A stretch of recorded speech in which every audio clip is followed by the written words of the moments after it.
Thank you so much for joining us today, Lazarus.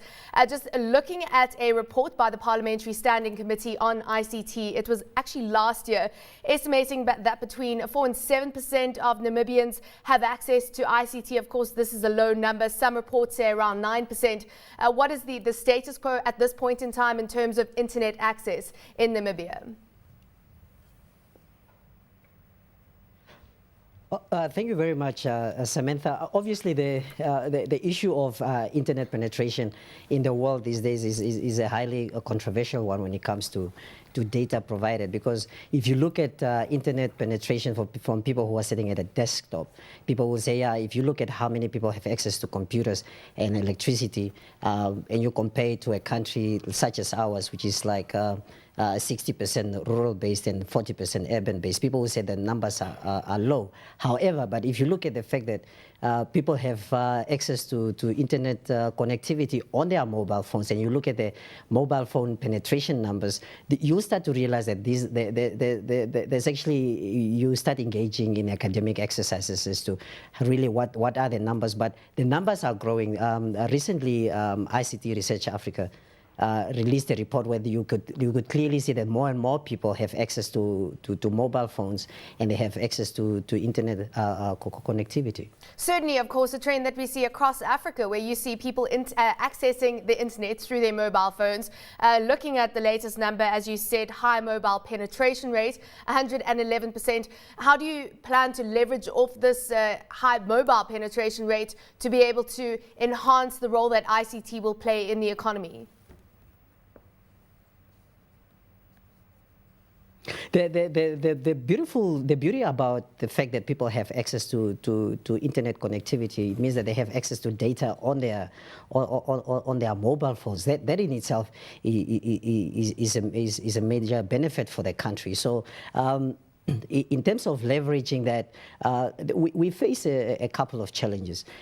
First of all, if you look at some of the numbers, some of the data that has been provided, if you take a country such as ours, where radio will be probably the preferred means of communication, since it's 60% rural-based, the numbers of people who are actually using radio is actually declining. That was actually a big surprise for us. So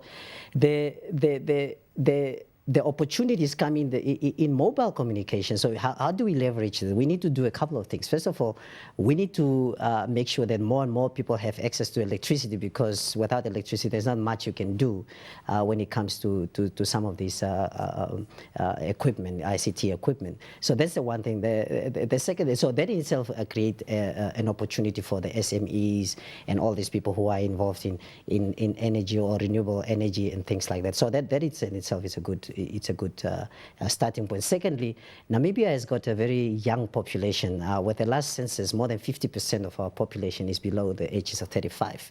So, and if you look at the particular age number, from the age of 24 to 35, more and more people are using internet. And here's the beauty about this thing. They are saying, in that age bracket, there are more people who are using the social media like Facebook, Twitter, and so on, compared to how many people are using email, for example. So that in itself creates a lot of opportunities.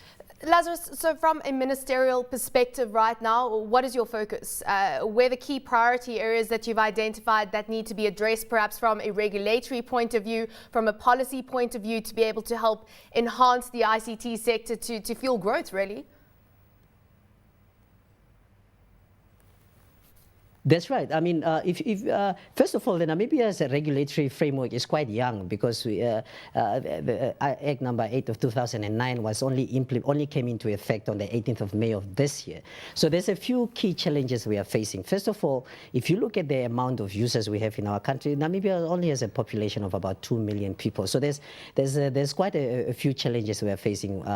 Like I mentioned, electricity, access to electricity, access to internet connectivity, and so on. But here is some of the challenges that can be met is this. If you look at the Communications Act, the Namibia Communications Act number 8 of 2009, we're making provision for a universal service fund. Now this fund will be created and money will be derived from all the players in the ICT industry. And that money will be used exactly for that particular purpose, to give access to people who otherwise do not have access to ICT. So this is one of the things that we would love to work with the private sector or the key players in the industry and with government to make sure that our people have access to that. We have to create a symbiotic relationship between government or the government and the private sector. We're calling it Namibia public-private partnership. Government needs, in order for us to, our government to work, to operate within the 21st century, they need e-governance. Now, government itself, government have other priorities, so they were not going to privatize ICT. So government needs the private sector. So private sector need to come with e-governance solutions, for example, for the country. The other thing is the e-education. Yeah. If you look at the history of our country, a lot of people did not have access to education.